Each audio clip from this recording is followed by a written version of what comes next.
کہ ماہرین آثار قدیمہ الزبارہ کے مقام پر کھدائی کرتے کرتے اس جگہ پہنچ گئے تھے جہاں شہر الزبارہ کی وہ عمارتیں مل گئی تھی جو آج سے کوئی 200 سال پہلے تعمیر کی گئی تھی، اور ان کے بہت عرصے بعد جب نئی تعمیرات کی گئیں تو پہلی تعمیرات کے بوسیدہ اور قریب الختم ہو جانے کے بعد انہی کے اوپر نیا شہر آباد کر دیا گیا۔ اور یہ بات تو کھدائی کے پہلے مرحلے میں ہی واضح ہو گئی تھی کہ قدرتی عوامل نے، یعنی گرمی، رطوبت، ہواؤں اور بارشوں وغیرہ نے خاص طور پر نمکیات، چونے، کیلشیم وغیرہ سے بھری زمین اور سمندر کے مد و جزر کے عمل نے ان قدیم عمارتوں کو بہت بری طرح متاثر کر دیا تھا، جبکہ یہ تو پورا کا پورا شہر ہی ان تمام قدرتی عوامل کی لپیٹ میں تھا، اور یہ سب اشیاء اور سب عوامل ان عمارتوں کی بنیادوں، دیواروں، ستونوں، کمروں اور ان میں رکھی گئی اشیاء کو مسلسل خراب کرتے چلے آ رہے تھے۔ کھدائی میں ملنے والے پتھر خستہ اور نرم ہو چکے تھے، تمام غیر منقولہ اشیاء خراب ہو رہی تھی، کمروں کے فرش اکھڑ چکے تھے بلکہ ان میں گڑھے پڑ چکے تھے، دیواروں پر کیا گیا پلستر اکھڑ کر گر چکا تھا کہ بارشیں پلستر کے نیچے کی مٹی کو بہا لے گئی تھیں اور عمارتوں میں استعمال ہونے والے پتھر نمایاں ہو گئے تھے۔ اس صورتحال نے کھدائی کے منصوبے کو تبدیل کرنے پر مجبور کر دیا، اور پھر فیصلہ کیا گیا کہ اب کھدائی کے دوسرے مرحلے میں اب تک تلاش کر لی گئی عمارتوں کی پہلے مرمت کی جائے گی، اور اس کے بعد پھر کھدائی کو مزید آگے بڑھایا جائے گا۔ اور مرمت کے اس کام میں عمارتوں کے بیرونی حصوں اور باہر سے نظر آنے والے حصوں میں وہی پتھر، وہی ریت اور مٹی وغیرہ استعمال کی جائے جو پہلے استعمال ہو چکی تھی، تاکہ ماضی نظر آئے اور دیکھنے والوں کو اندازہ ہو سکے کہ پرانے وقتوں کے لوگ جو اب زمین کے اوپر نہیں بلکہ زمین کے نیچے جا چکے ہیں، وہ کس طرح اور کن چیزوں سے بنے ہوئے گھروں اور عمارتوں میں رہا کرتے تھے، اور ان کی تعمیرات کتنی سادہ اور کیسی ہوا کرتی تھیں، اور پھر ان کا لائف سٹائل کیا تھا۔ البتہ عمارتوں کے چھپے اور پوشیدہ حصوں میں، یعنی دیواروں اور ستونوں وغیرہ کے اندرونی پتھروں میں وہ سیمنٹ استعمال کیا جائے جو نمکیات وغیرہ کا مقابلہ کر سکتا ہے، تاکہ ان دیواروں اور ستونوں کو پائیدار اور مضبوط کیا جا سکے اور وہ تا دیر برقرار اور مستحکم ہو جائیں، کہ اگر دیواریں اور بنیادیں ہی کمزور پڑ جائیں تو عمارتیں کیسے باقی رہ سکیں گی۔ یہ تو ہوئی بات غیر منقولہ اشیاء کی مرمت کی۔ ان عمارتوں میں سے جو منقولہ اشیاء، یعنی وہ چیزیں اور وہ اشیاء جنہیں اٹھا کر ایک جگہ سے دوسری جگہ پر منتقل کیا جا سکتا ہے، وہ دریافت ہو رہی تھی، تو ان کی مرمت کے لیے قریب ہی ایک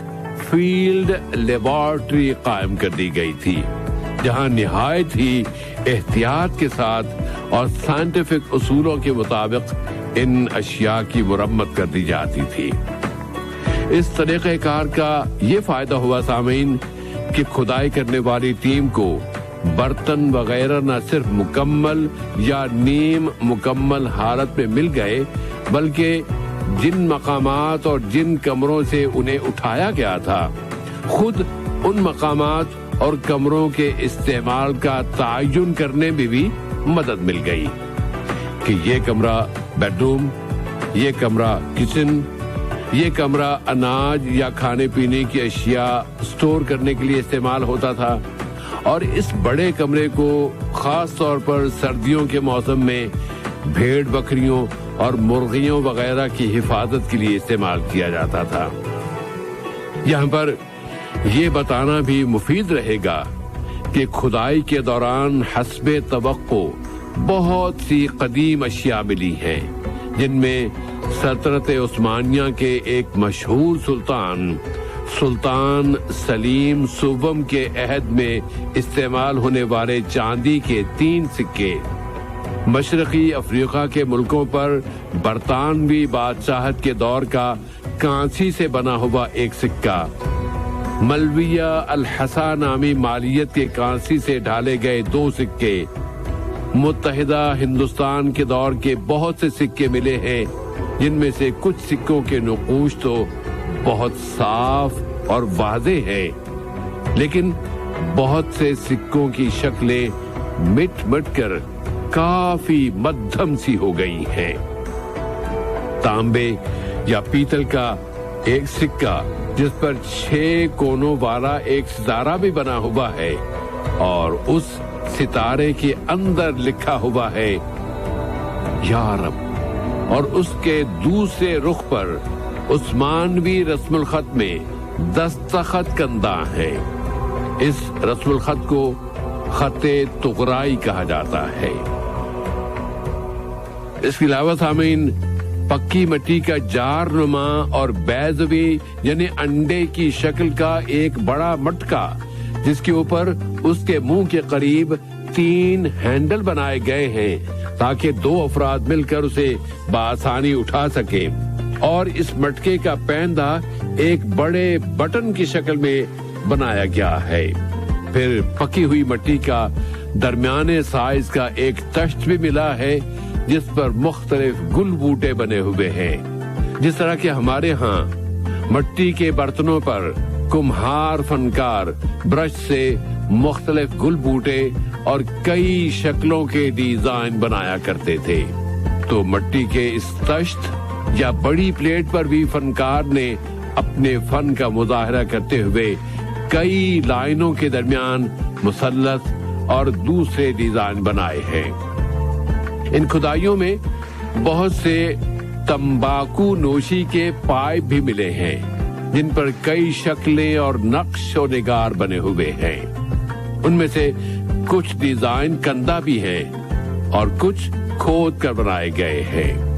کھدائی کے دوران ملنے والی اشیاء کی فہرست کافی طویل ہوتی جا رہی ہے، تو ہم اختصار سے کام لیتے ہوئے سامعین یہ عرض کیے دیتے ہیں کہ بقیہ اشیاء میں مٹی اور لکڑی سے بنے برتن، پورسلین یعنی چینی مٹی کے بنے ہوئے برتن، چراغ، لالٹین، بندوقوں کی گولیاں، مختلف شکلوں اور سائز کے بہت سے چولہے شامل ہیں۔ اور آخر میں آپ کو یہ بھی بتا دیں کہ قطر کے اس شہر اور اس مقام الزبارہ کو یونیسکو نے انٹرنیشنل ہیریٹیج یعنی عالمی ورثہ قرار دے رکھا ہے۔ اقوام متحدہ کی تنظیم برائے تربیت، ثقافت و سائنس یونیسکو میں ایک کمیٹی کام کر رہی ہے جس کی یہ ذمہ داری ہے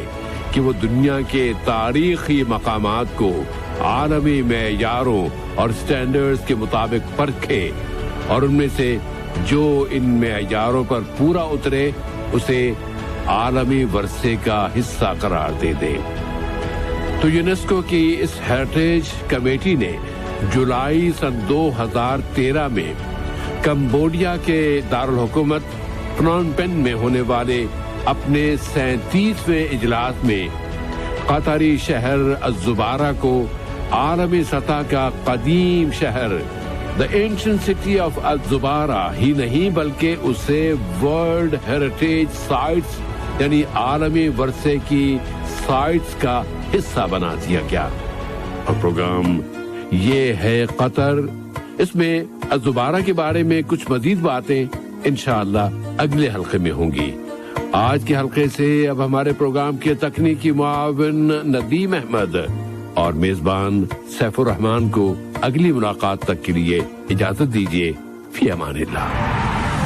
FM 107 celebrates the spirit of FIFA World Cup Qatar 20 کہ ماہرین آثار قدیمہ